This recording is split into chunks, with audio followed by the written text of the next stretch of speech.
From the Lower Colorado River Authority, this is Wavelength. The creation of this new river authority will help electrify rural Texas. And so today, we gather here to dedicate this mighty structure, the Cannon.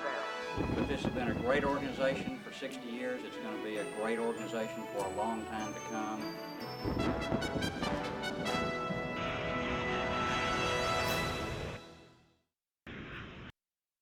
Hi everyone, welcome to the May 2004 edition of Wavelength.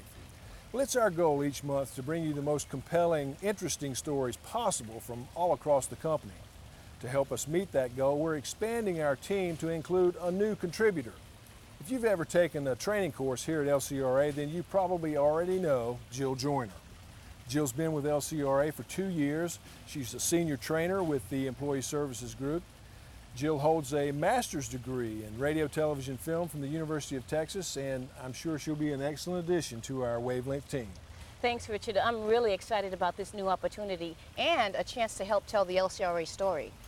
Our first story this month deals with remembering some very special people that have had a profound and lasting impact on LCRA. This tranquil courtyard with its flowing river serves as a fitting site for LCRA's Walk of Honor. Oh, beautiful. The walk was started in 1993 to honor LCRA employee Colleen Reed. 4 more individuals were added to the Walk of Honor in 1998 for their special efforts to make Central Texas a better place to live.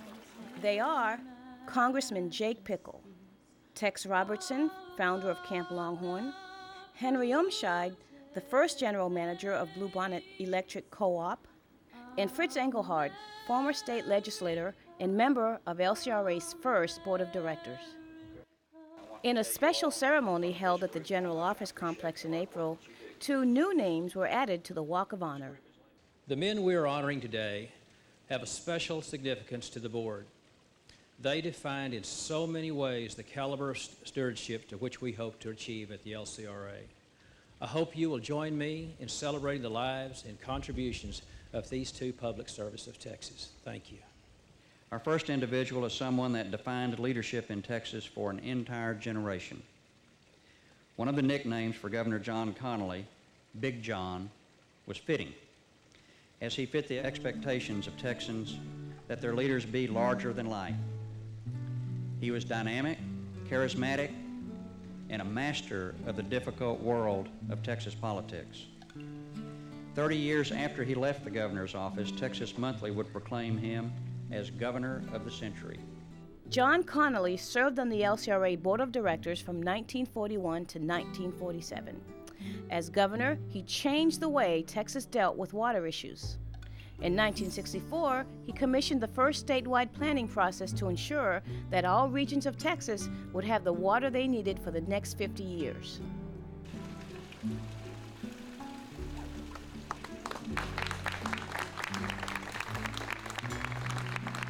If John could just be here, he would be so happy. And the other thing is, when you make John happy, that makes me happy. So I want to thank you all. Quentin Martin joined LCRA in 1986 as a water resources planner. The future of the Lower Colorado River Basin and Texas is in much better shape today thanks to the work of this man who helped develop the science of water supply and drought management in Texas. Quentin developed LCRA's Water Management Plan, the first of its kind in Texas, which is still in place and working 15 years later. Quentin battled cancer for the last 6 years of his life. He approached this battle with his analytical and scientific skills, but also with the cheerfulness and calm that inspired everyone around him. I have referred to his legacy as the significance of the Water Management Plan, which was the first of its type. It has set a precedent for all other river authorities, and even more important, by bringing together the various interests and coming up with a consensus plan, he showed us that we could work together for a common cause. Quentin Martin was the ultimate public servant. I cannot describe how much all of us who knew Quentin have missed him. Like so many memorials, this plaque does not adequately capture all of his accomplishments, but it will be a comforting reminder that this brilliant, gentle, good man is still with us in spirit. On behalf of our whole family, there aren't words to express how deeply appreciative and how much this means to us. LCRA is a very special place. Quentin had a passion for what he was doing, but it was LCRA that gave him the opportunity and the wonderful support and wonderful people to work with. And we really love you all.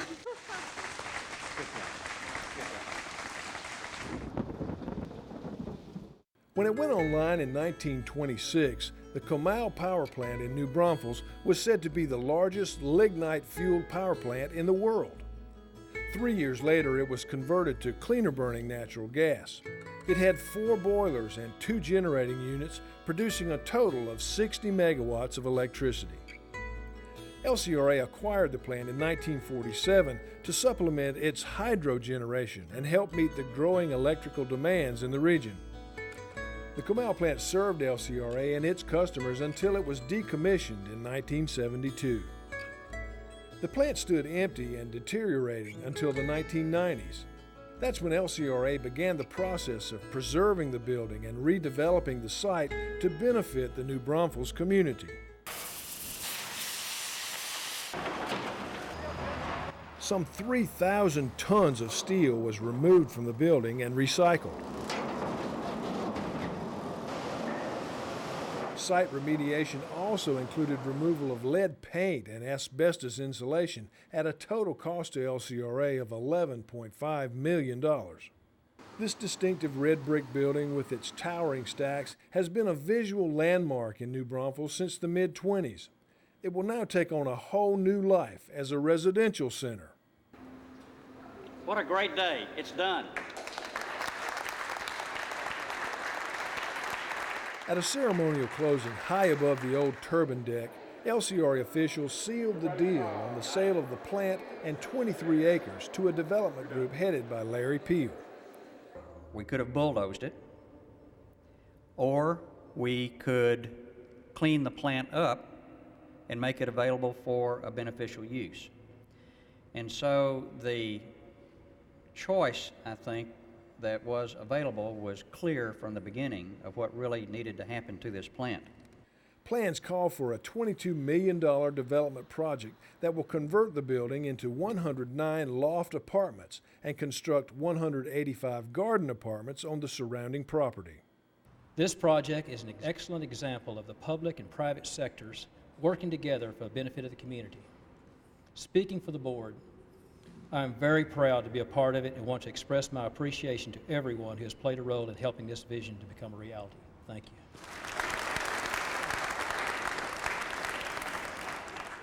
The ground floor of the plant will include retail space, a fitness center, and performance areas.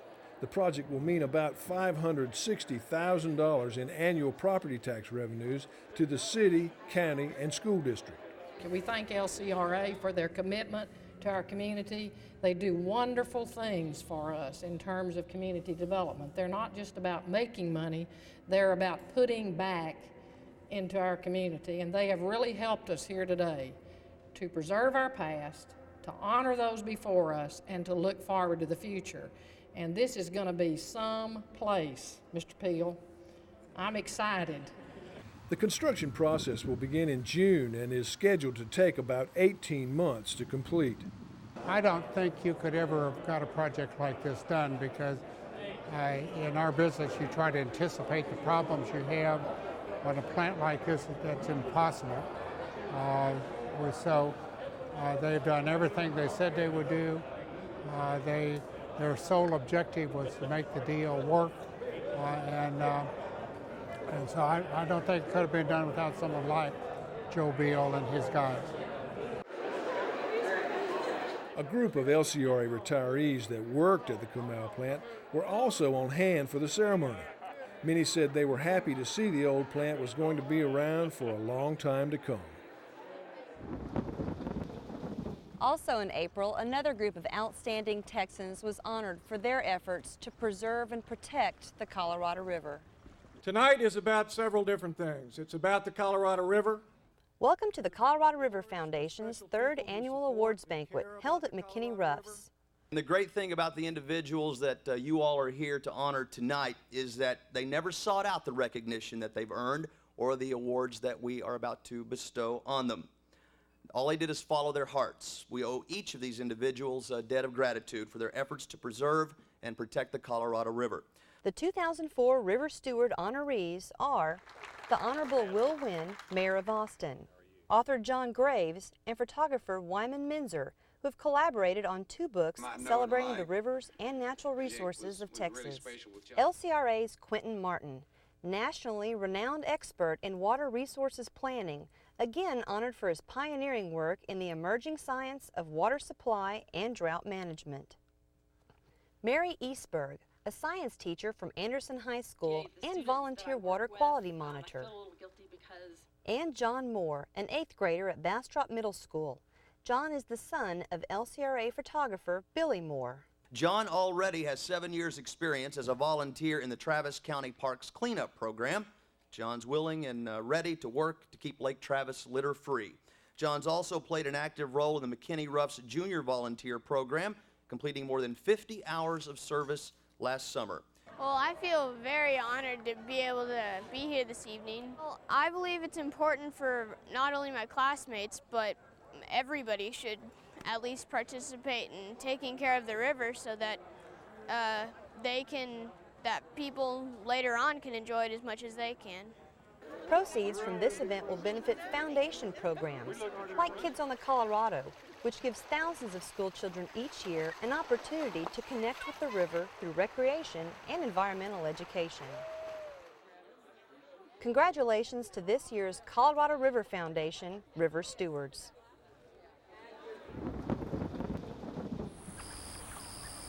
This is a sight that has become very rare here in Fayette County, a covey of bobwhite quail in the wild. The quail population has been declining all over the state for decades.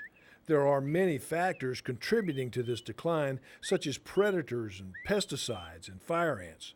But the primary cause has been loss of habitat for these ground nesting birds.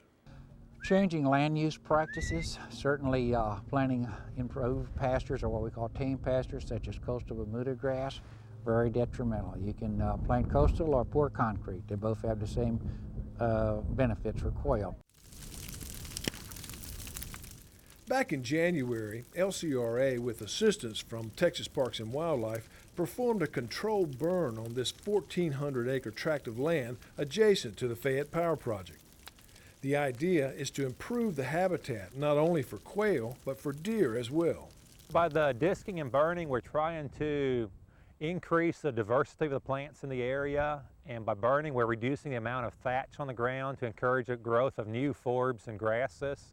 And by disking, hopefully we'll uncover seed that will come up in the future of various forbs and browse. And that antenna lays down her back. Transmitter fits underneath her feathers, and she can get along quite nicely with it on. And these transmitters will transmit a signal. Each one has an individual frequency that we can dial into a receiver, and we can track this bird from up to as much as a half mile away. As part of an ongoing study, Parks and Wildlife released 121 wild quail on this property. 55 have transmitters attached to determine if the bobwhite population can be reestablished and maintained in this region. And it gets quieter as I move the antenna away from a direction, louder when I point it in the direction that that transmitter is coming from.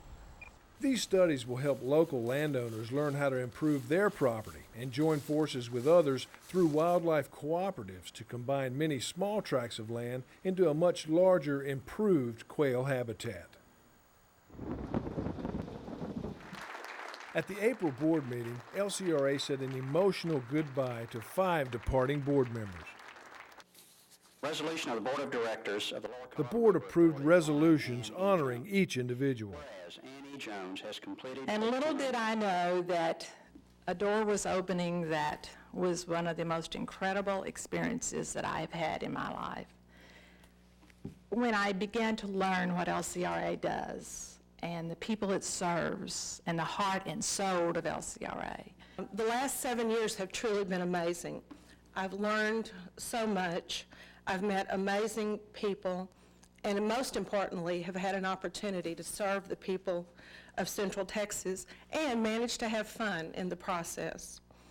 What I need for you to know is that this has been a wonderful opportunity for me, and I thank staff for their patience and their kindness over the years. I don't know how we would have made it without y'all. I liken it to another college education. I would have had no reason to learn anything about the electric industry or water supply or anything else in what I do in every day of my life.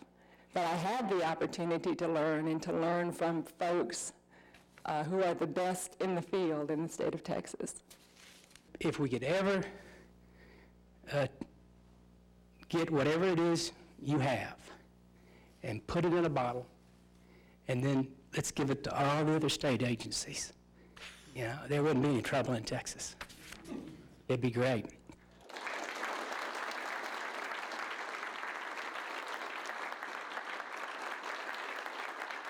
The staff and management of LCRA wishes to thank each of you for your years of dedicated service and genuine concern for the people that we serve. We'll be hearing more from each of these departing board members coming soon in a special edition of Wavelength. Well, that's it for this edition of Wavelength. We'll look forward to seeing you again next time.